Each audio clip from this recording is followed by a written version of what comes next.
Hello, I hope you're having a great day. If you are new around here, welcome. If you've come back for more, welcome back. Today, I will be talking about how to communicate and delegate tasks to PTAs or COTAs.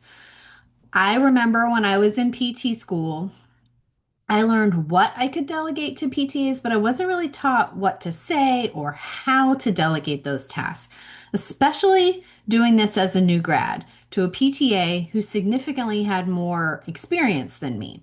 So it always felt really awkward delegating things to someone who had 15 years of experience when I was still just trying to figure out the professional rehab world myself as a new grad. So, today I'll be going over some of the dynamics between a therapist and an assistant, talking about how to delegate tasks to an assistant and how to have those professional conversations. If you don't know who I am Dr. Jody Miller. I'm a physical therapist and a mentor to PT students and new grads. I've worked in just about every setting that there is for PTs. That includes working with a bunch of different PTAs and even managing therapists as a rehab director in a SNF. So I've worked with PTAs in acute care, skilled nursing, and even outpatient. So let's start with the basics. Anytime anyone is delegating tasks to others, it is always super important to do so with respect, clear communication, and a clear understanding of each person's roles and responsibilities. So we should always be respectful with talking to others, regardless of their job, their role, or your relationship with them. Clear communication is always going to be the key to success. So, in communicating with others, we need to be clear in what the task is, what the expectations are for all parties, and be open to conversation. And last, anytime you're working on a team with other people, it is vital for every team member to know and understand what each person's roles and responsibilities are. This helps to set clear lines for who's going to do what and when. Now, let's talk about the dynamics between a therapist and an assistant. So, first, there's experience versus licensure, right? So, even if a PTA or a COTA has many, many years of experience, the PT or the OT is the one that holds the primary license, and it's them, that person, who's responsible for creating the plan of care, performing the evals and the reevals, and completing the discharges. Because of this, it's always the PT or the OT that determines what will be delegated to the assistant and make sure that those tasks fall within the patient's plan of care. Next, we have the PTA or the COTA's role. Their job is to implement the plan of care that the therapist has developed. Their role is to progress the treatment, educate the patient and the family, stay cognizant of changes of a patient's status, and consistently communicating all of that information with the evaluating therapist. All assistants require some form of supervision from the therapist, but how much is dependent on the state that you work in or the setting that you're working in. So make sure you do that research. Next, we have mutual respect for both parties. Healthy work relationships do not work if there isn't respect from both parties or all parties, okay? As a new grad PT or OT, you have to respect the assistant's experience and their own clinical judgment. I have worked with some phenomenal PTAs and COTAs that were able to notice things that I missed or had some of the most creative interventions. There is a lot that you can learn from the assistants that you work with.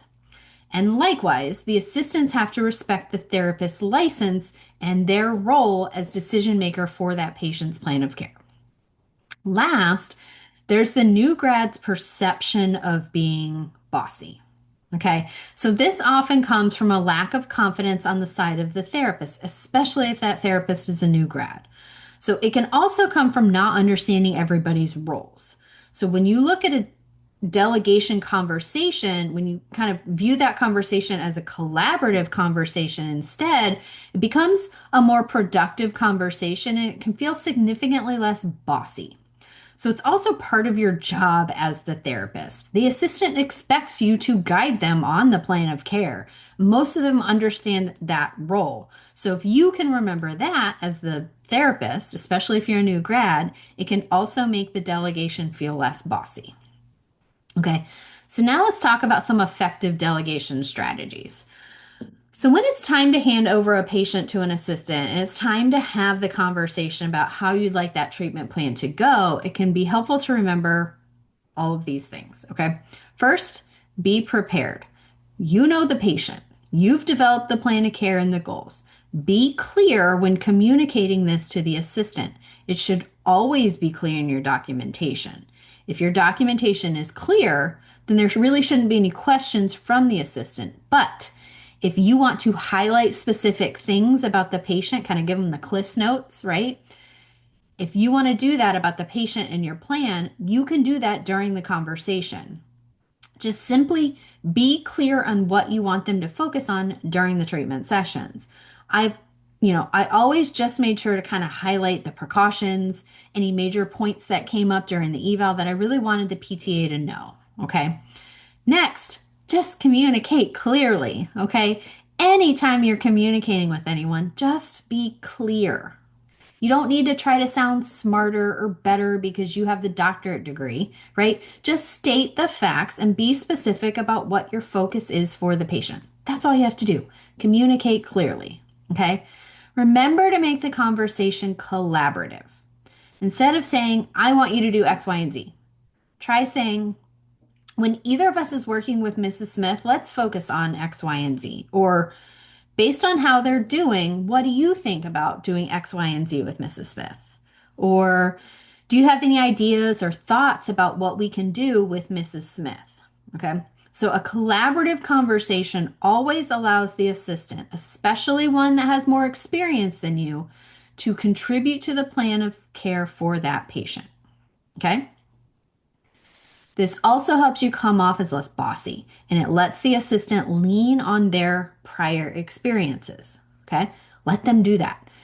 Make sure you explain the why. Share your clinical reasoning with the assistant. This can help them understand the overall plan and help them feel involved. So you can say, I'm concerned about Mrs. Smith's balance when she's walking in the community. So let's focus on dynamic gait activities when you're working with her. Okay, so explain your reasoning so that they can be on the same page. Okay, be open to questions. So, again, this allows the conversation to be more collaborative. Give the assistant the opportunity to ask questions and get clarity. It's important to remain open here and not get defensive. The assistant is simply just asking questions to make sure they're on the right page and to share concerns. This also allows for constructive conversation, especially if the assistant has more different experiences than you. So remember, all of this, the purpose of this is for the betterment of the patient's experience. So you want everybody to be on the same page with the same goals, okay? There may be times when feedback is needed. So this might come up if the assistant isn't quite following your plan how you imagined.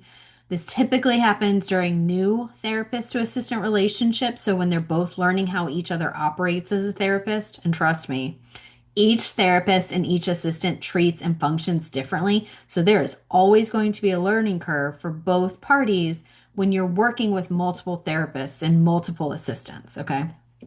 So if you want something done differently, it's best to do with constructive feedback. So one thing you can try to say is, next time you see Miss Smith, can you add X, Y, and Z to her session? Or how do you think we can incorporate X, Y, and Z into her session? Or can we try X, Y, and Z with Mrs. Smith and see how she responds? Okay. So this is, you can give them feedback by, encouraging them to participate in the conversation, but this will help them learn more of what you expect and what type of treatments you want as the therapist that you are versus the other therapists that you work with, okay? Remember, with all communication, you want to be clear, professional, respectful, collaborative, and open to feedback. Both therapists and assistants have something to bring to the conversation, and in 99% of the situations, everyone just wants what's best for the patient. So by having open, collaborative conversations, everyone can contribute to the plan of care. Most of what I shared today has come from personal experiences. I've worked with many PTAs, like I said, in outpatient, skilled nursing, home health, and acute care. As a new grad, when you understand that assistants are very well trained and they have a lot to share from their experiences, you learn to respect them. Yeah, each assistant is different, so it does take some time to learn how each of them operates, but assistants have to do the same thing when they're learning how each therapist operates. Each therapist writes their goals differently. Each therapist likes to focus on different things. Each therapist likes to treat differently. So assistants are also just learning what each therapist wants. Okay. You just have to learn each other and communicate clearly with each other. So, yes, an assistant is working under your license and they're following your plan of care, but they know a lot about treatment interventions, especially the more experienced ones. And some of the most creative interventions I have ever seen have come from assistants. So, take some time to watch them and learn from them, and always have collaborative communication with them. I hope these tips help you feel more comfortable with delegating tasks to assistants and communicating with them without feeling too bossy, especially if you're a new grad. I hope you learned something new today. Please go ahead and type in the comments your aha moment or something that kind of really stood out for you, something new that you learned. I want to thank you very much for watching. If you have any questions about anything that I talked about today, please feel free to message me or just leave your questions or comments below. I'll definitely come back and look at them. I'll answer them. And I will see you next time.